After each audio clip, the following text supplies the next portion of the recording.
تو میں نے سوچا یہ بھاری بھرکم معبود کہاں لے کے جاؤں گا. آٹے کا ٹکڑا میں نے بنا لیا اور اس کو اپنے بیگ میں لے کر کے میں روانہ ہو گیا. راستے میں جو میرے پاس تھوڑا بہت سامان تھا کھانے پینے کا ختم ہو گیا.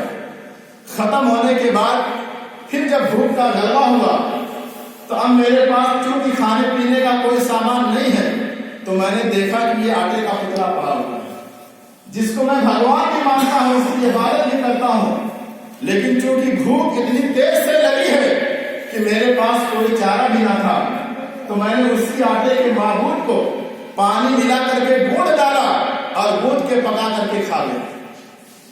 اپنے بھگوان کو پکا کر کے کھا لیا. تو جب میں اس واقعے کو سوچتا ہوں تو میری ہنسی نہیں ہوتی.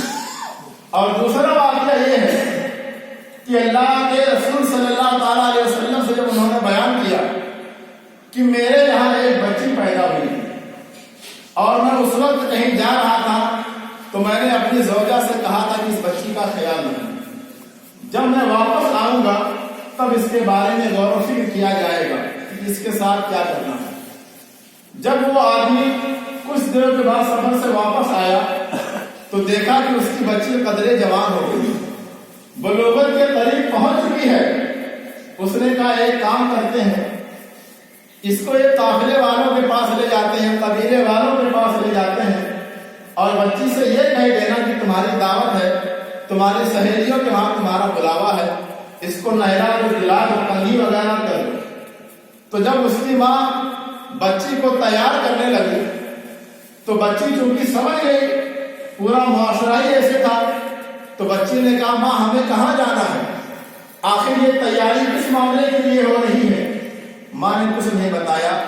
جب تیار ہو چکی بچی تو وہی صحابی رسول جب تک کفر کی حالت میں تھے تو وہ اپنی بچی کا ہاتھ پکڑتے ہیں اور میدان کی طرف چل دیتے ہیں. جب میدان کی طرف گئے اس کو کھڑا کر کے گڈھا کھودنے لگے تو بہرحال بچی تو بچی ہوتی ہے، اولاد تو اولاد ہوتی ہے. اس بچی نے بھی اپنے بوڑھے باپ کا ہاتھ بٹایا، گڑھا کھودنے میں اپنے باپ کی مدد کی، چونکہ اس کو پتا نہیں تھا کہ یہ گڑھا میرے ہی لیے کھودا جا رہا ہے. اس نے بھی مدد کی، گڈھا کھود کر کے تیار کیا گیا. ظالم باپ تھا، انہیں پکڑا اور اندر کر دیا.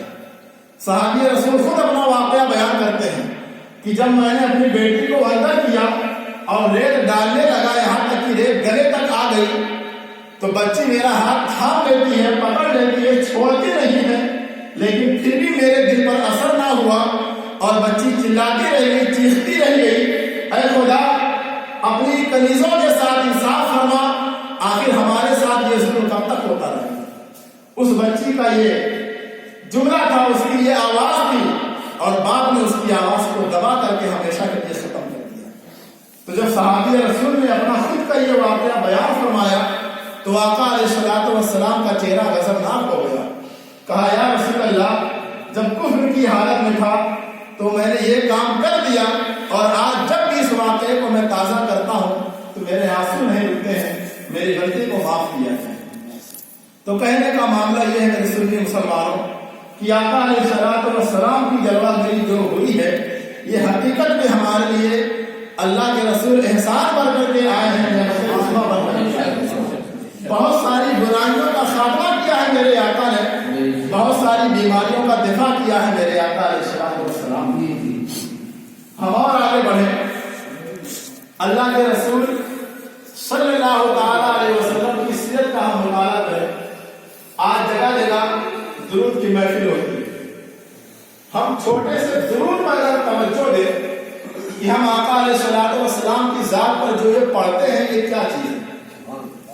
جو ہم درود پڑھتے ہیں اللہم صلی وسلم علی النبی الطاہر یا دوسرا درود صلی اللہ علیہ وسلم یا صلی اللہ تعالی علی محمد یا جو بھی درود ہم کو یاد ہے ہم پڑھتے ہیں، تو آج آپ غور کر لیجئے کہ اللہ رب العالمین نے ہمیں قرآن میں حکم دیا. کیا حکم دیا؟ ان اللہ و ملائکتہ یصلون علی النبی. اللہ نے کیا حکم دیا؟ ان اللہ و ملائکتہ یصلون علی النبی. یہ حکم نہیں، یہ خبر ہے. یعنی اللہ پہلے باخبر کر رہا ہے پہلے بتا رہا ہے کہ میں خود اپنے نبی پر درود بھیجتا ہوں، میرے ملائکہ بھی میرے نبی پر درود بھیجتے ہیں۔ جب یہ خبر نہیں دیا اپنے بندوں کو، جب اللہ نے یہ اعلان کر دیا کہ میں بھی اپنے نبی پر درود بھیجتا ہوں اور میرے ملائکہ بھی میرے نبی پر درود بھیجتے ہیں، تو باری الہ کیا کرنا چاہیے؟ اب اللہ کا حکم آ رہا ہے، یا ایھا الذین آمنوا صلوا علیہ وسلموا تسلیما، کہ اے ایمان والو، جب میں خود یہ کام کرتا ہوں، میرے فرشتے بھی یہ کام کرتے ہیں، تو اب میں تم کو حکم دیتا ہوں، یا ایھا الذین آمنوا، اے ایمان والو، صلوا علیہ وسلموا تسلیما، کہ تم بھی میرے نبی پر درود و سلام کا نذرانہ پیش کیا۔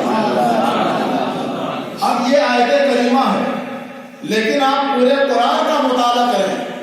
حضرت علامہ مولانا شبیر احمد صاحب قبلہ اطال اللہ عنہ تشریف فرما، ان سے آپ پوچھیں، پورے قرآن کا آپ مطالعہ کریں۔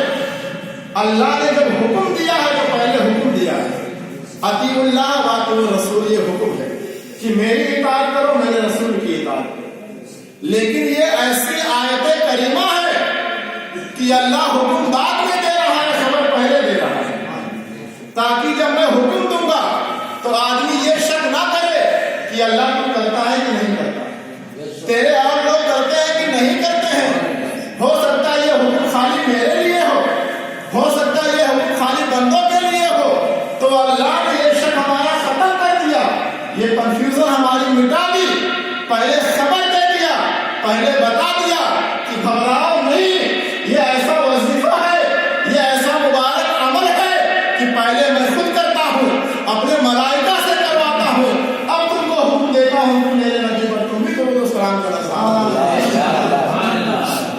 اسی آیت کریمہ سے اپنی شان، اپنے آقا کی شان ملاحظہ فرمائیے، عظمت مصطفیٰ ملاحظہ فرمائیے۔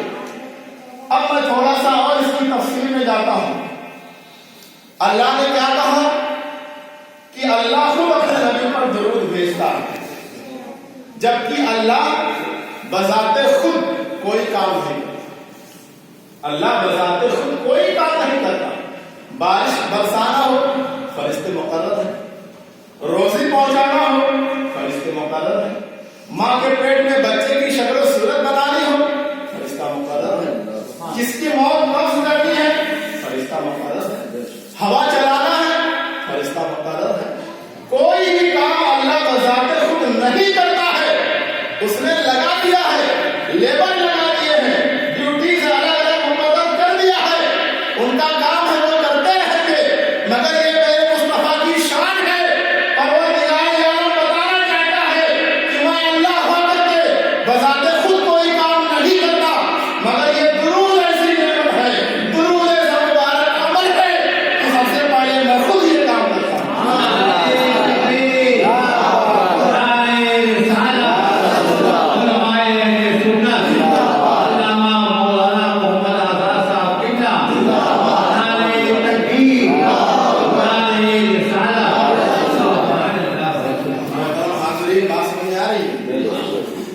آپ اندازہ لگائیں اپنے محبوب کی، جس رسول کا ہم کلمہ پڑھتے ہیں، اتنی شان والا ہے وہ رسول، ہمارا سینہ فخر سے چوڑا ہونا چاہیے۔ ہم نے اپنے آقا کی شان کو سمجھا ہی نہیں۔ اپنے آقا کی شان جتنا آپ سمجھیں گے اتنے ہی اللہ کے یہاں مقرر بندے بندے چلے جائیں گے۔ دوسری بات، ہم درود پڑھتے ہیں، درود پاک بہت طرح کا ہے، درود پاک بہت طرح کا ہے، لیکن آپ غور کریں کہ اللہ نے ہمیں حکم کیا دیا کہ اے ایمان والو، میرے نبی پر درود و سلام پڑھو۔ کیا کہا؟ پڑھو۔ اب ہم درود پڑھتے ہیں، اللہم صلی وسلم علی النبی الطاہر۔ اب اس کا ترجمہ آپ کریں تو حکم الگ ہو گیا، ترجمہ خلاف ہو گیا۔ توجہ ہے میری طرف؟ میں ایک نقطے پر رسول کی عظمت اجاگر کر رہا ہوں۔ بھائی میں نے آپ سے کہا کہ میرا نام لیجیے، تو آپ میرا نام ہی نہ لیں گے، کچھ اور کام کریں۔ میں نے کہا میرا نام لیجیے، تو آپ کہہ رہے ہیں چائے پانی کر لیجیے، چائے پی لیجیے۔ یہ تو معاملہ الٹ گیا کہ میں مطالبہ کچھ اور کر رہا ہوں اور آپ مجھے کچھ اور چیزوں کی خبر دے رہے ہیں. اللہ کیا کہہ رہا ہے کہ میرے نبی پر درود پڑھو، بھیجو، اور ہم جب پڑھتے ہیں اللہم صلی وسلم تو ہم خود اللہ سے کہہ رہے ہیں مولا تو بھیج. اللہم صلی وسلم کا معنی کیا ہے؟ اے اللہ تو اپنے نبی پر خود درود بھیج. صلی اللہ علیہ وسلم اللہ نے اپنے نبی پر درود بھیجا تو اللہ نے تو بندوں کو حکم دیا، تو بندے نے کب بھیجا؟ بندے نے کب بھیجا؟ کبھی نہیں بھیجا. ہم 10 لاکھ بار پڑھیں صلی اللہ علیہ وسلم، اس کا معنی یہ نہیں ہوتا ہے کہ میں نے بھیجا، فلاں آدمی نے بھیجا، مولانا مولانا نے بھیجا. اس کا معنی کوئی یہ نہیں کر سکتا. اللہ ہم سے کہہ رہا ہے اور ہم اللہ سے کہہ رہے ہیں. عجیب معاملہ ہے. اللہ قرآن میں ہم سے کہتا بندوں میں تم سے کہہ رہا ہوں تم بھیجو، اور بندہ کہہ رہا ہے کہ اللہم صلی وسلم علی نبی الطاہر کہ اللہ کے اپنے نبی پر درود بھیج. اب نبی کی شان ہم ملاحظہ فرمائیں. جب اللہ نے ہمیں حکم دیا کہ اے میرے بندو اپنے نبی پر، میرے محبوب پر درود بھیجو، تو بندہ اپنی ٹوٹی پھوٹی زبان میں، اپنے ناقص انداز میں یہ کہتا ہے اے اللہ تو اپنے نبی پر اپنی شان کے مطابق درود بھیج، کیونکہ ہم گنہگار ہیں، ہم خطا کار ہیں، ہم تو غلام ہیں. غلام اپنے آقا کی تعریف کیسے کر سکتا ہے؟ لیکن چونکہ اللہ کا حکم ہے تو ہم حکم کی تعمیل بھی کرتے ہیں، مگر ہماری زبان اس لائق نہیں ہے تو ہم مجبور ہو کر کے اللہ کا حکم مانتے ہوئے یہ کہہ دیتے ہیں مولا ہم نہیں بھیج سکتے، تو ہی بھیج دے. مولا اپنی شان کے مطابق تو ہی بھیج دے جیسے یہ میرے آقا کا مقام ہے دوستوں. یہ عظمت مصطفیٰ ہے میرے سنتے مسلمانوں. ہم کچھ نہیں کر سکتے. ہم درود پڑھ کر کے بھی اللہ سے کہتے ہیں مولا تو اپنی شان کے مطابق بھیج، جیسے چاہے تو بھیج. ذرا اور آگے بڑھیں. درود و سلام یہ بہت پاورفل وظیفہ ہے، بہت بڑی نعمت ہے، بہت بڑی چیز ہے.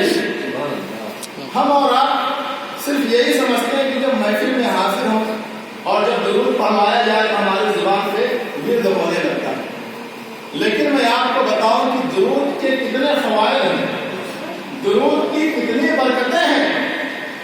انسان تو انسان، اگر جانور بھی درود پڑھے تو اللہ اسے بھی محروم نہیں کرتا. آپ کو یاد ہوگا کہ ایک صحابی رسول آقا علیہ السلام کی دعوت کرتے ہیں. آپ تشریف لے جاتے ہیں، بہت دیر بیٹھنے کے بعد کھانا بھی تیار نہیں ہوا. آقا علیہ السلام نے پوچھا اے صحابی بات کیا ہے؟ کہا یا رسول اللہ سب کچھ تیار ہو گیا ہے مگر سارا تیار نہیں ہو رہا. کہا کیا ہے؟ کہا مچھلی لایا تھا خرید کر بازار سے، لیکن بہت دیر سے ہانڈی پر پکا رہا مگر وہ تیار ہونے کا نام نہیں لیتی. میرے آقا نے فرمایا ہانڈی میرے پاس ہے. جب ہانڈی لائی گئی تو میرے آقا نے دیکھا تو غیب دانوی نے، غیب جاننے والے پیغمبر نے یہ خبر دے دی کہ اے صحابی یہ مچھلی کبھی تیار ہی نہیں ہو سکتی. اس مچھلی کو کتنی بھی تیز آگ میں تم پکاؤ یہ کبھی پک نہیں سکتی. تو صحابی تعجب میں پڑ گئے یا رسول اللہ ماجرا کیا ہے؟ آخر یہ کھانے کی چیز ہے، نہیں پکے گی تو ہم کھائیں گے کیا؟ میرے آقا علیہ السلام نے ارشاد فرمایا ماجرا یہ ہے کہ ایک مرتبہ سمندر میں میرے عاشقوں کا قافلہ ناؤ پہ سفر کر رہا تھا. وہ سفر کرتے کرتے میری ذات پر درود و سلام بھی پڑھ رہے تھے. اچانک یہ مچھلی قریب سے گزر رہی تھی، سمندر سے گزر رہی تھی، اور جو ان لوگوں کی کشتی تھی، جو ناؤ تھی، اس مچھلی کے قریب سے گزر رہی تھی. تو جب مچھلی کے کان میں میرے اوپر درود و سلام کا نذرانہ پڑھے جانے والی آواز اس کے کان میں گئی تو وہ مچھلی مست ہو گئی، وہ دیوانہ بن گئی. وہ مچھلی تھوڑا سا اوپر آ گئی اور کان لگا کر کے میرا درود و سلام سننے لگی. اور وہ مشورے کے ہاتھ لگی، مشورہ بازار میں لایا، بازار میں تم نے خریدا. اور یہ اللہ کا فرمان ہے کہ جو آقا علیہ السلام کی ذات پر درود پاک پڑھتا ہے یا پڑھنے والے کا درود سنتا ہے تو اللہ اس